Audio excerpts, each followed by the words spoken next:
If someone gave you just one word, like rich or snuggle, could you turn that into a dragon?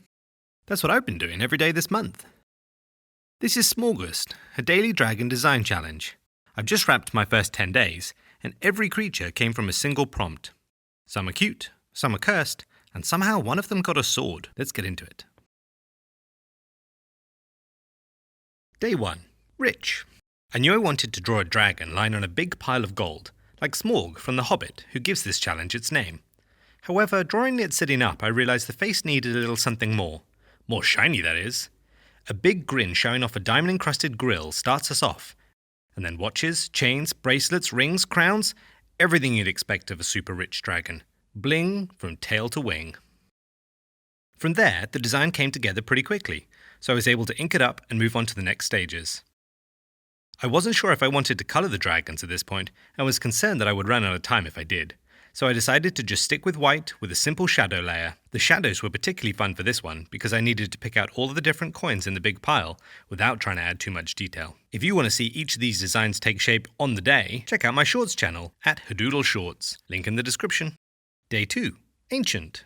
As you can see, I've left rich on screen because at this point in time, I was planning on drawing all the dragons together in a single large image with all the final designs combined. For Ancient, I decided to stay with a fairly anthropomorphized dragon. Although, maybe I should have given him a big long tail as well to tie the dragon in a little bit more. I went for a Chinese-style dragon because I thought that the big long moustache would be perfect for that wizened look. Otherwise, we've got classic old man high pants, sweater vest, walking stick, and of course a pipe, because dragons would definitely smoke.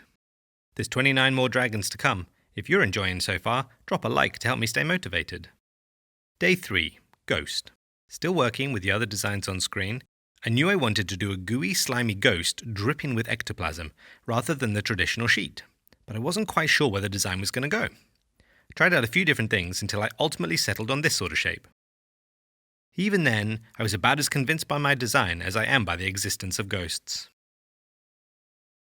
I tried out putting bones inside it for a little while, but ultimately removed them. I added a few little wispy flames around it to signify spirits and the dead.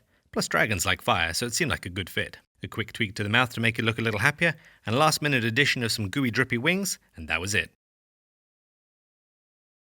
Day 4. Chonk. Knowing that I wanted these dragons all in one composition, I thought I needed to go a little bit more vertical, so I really wanted to work on something which was flying. However, that didn't feel like a good fit for a big guy, so instead I decided to try something which would tower over the other designs, a really big chunky dragon. I thought about giving it a sort of kaiju-style face, angry about its inability to move around, but ultimately shifted to this happy, chubby-cheeked ball of bashful energy, and boy am I glad that I did. This ended up being one of my favourite designs of the first few days. Let me know in the comments which is your favourite of the first 4 days. Day 5. Tea. I almost had too many ideas for this dragon, and not sure which way to go. Sketches were the best thing for it. I thought maybe a dragon having a bath and a nice warm cup of tea. Or maybe just a dragon that was so small that it fit inside a teacup, like how you can get teacup dogs and teacup pigs. Or perhaps it was a teapot that resembled a dragon itself. I liked this idea, but certainly don't think I nailed it with the first pass. Let's push it even further by making it a real dragon that's also a teapot. I decided to duplicate most of my work and have another go. This time the tail became the spout and the head went up the other end. I was still thinking I wanted to make some of my designs airborne, so I gave it little wings. It was almost there, but needed another rework, making the legs more dragon-like, the lid coming off as it tilted over, and giving it much larger wings so that it looked like it could actually be flying.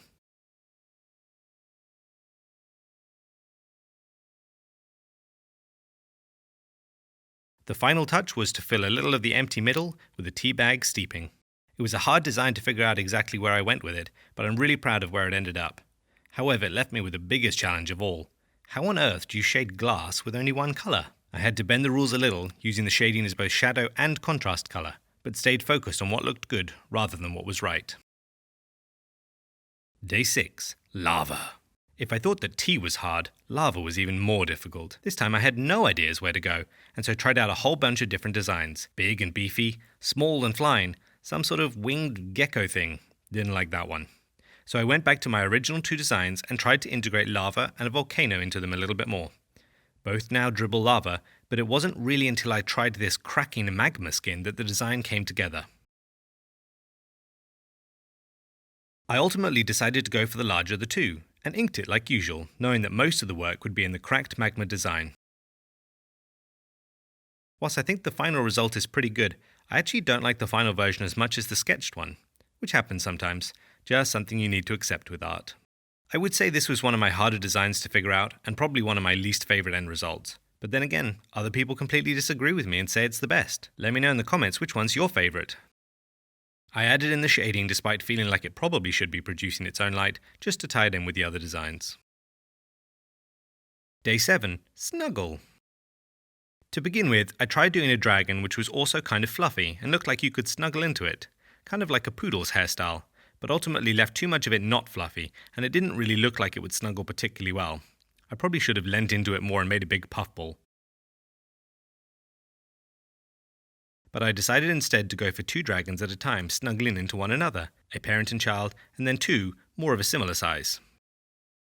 I liked them, but ultimately went in a completely different direction. A dragon wrapped in a blanket having a nice hot cup of something, warming it with its own fire breath. I felt like this was better suited to combine in with the other designs later, and more in my style. So I coloured this one with a quick detour back to change the mug design a little bit, because we'd just done tea and settled on the final one. Day 8. Poison. Poison is much like tea. Oh wait, I had lots of separate ideas for poison, but wasn't sure how to combine them. I tried to do something with a skull and crossbones, and thought that this was a really cool idea, but it didn't fit stylistically with any of the other dragons. I thought about poisonous mushrooms and frogs, and really liked the way this design was going. A funny little tooth sticking out, sort of tied it into a dragon, although probably the least dragon-like of all the designs so far. I even gave it a noxious fog breath, and decided that I would try and run with it. I wanted to get more designs airborne still, so I gave it wings, hoping to make it a little bit more dragony, and put it in the air. It ultimately changed the size of the dragon completely, and I wasn't sure about it, so I tried for something else. Going tall and thin, but with much the same idea, a toadstool. This one had a few different iterations before landing on something that I really liked the look of. Little horns to make it a dragon, little wings to get more of my designs using vertical space. I brought back the noxious fog breath and added some poisonous tree frog patterns to really tie it all together. I really like this one, and think ultimately of the first 10 days, this one ended up being my favourite design.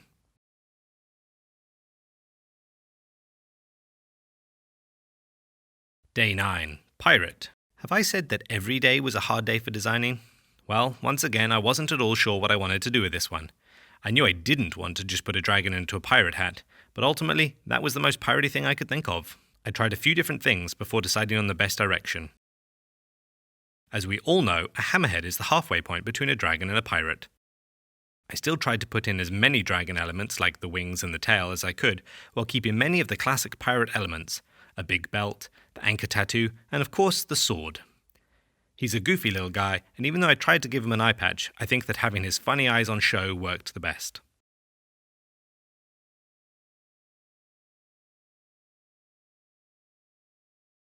Day 10. Small. The final and probably one of the easiest ones. I had a much more specific idea of where I wanted to go with this prompt, and whilst I didn't get it with the first design, I feel like the second design really struck a chord. I built off of that first design and liked every step I took, so it was really quick for this one to come together. It worked really well for my style. Small body, big attitude. That's it for the first 10 days of Smallgust. Let me know which one is your favourite design in the comments. Subscribe to this channel to see the next 10 designs in a compilation, and head over to my Shorts channel to watch them as they come out day by day, at Hoodoodle Shorts. Or watch this video of me trying to design a profile picture for my social media channels.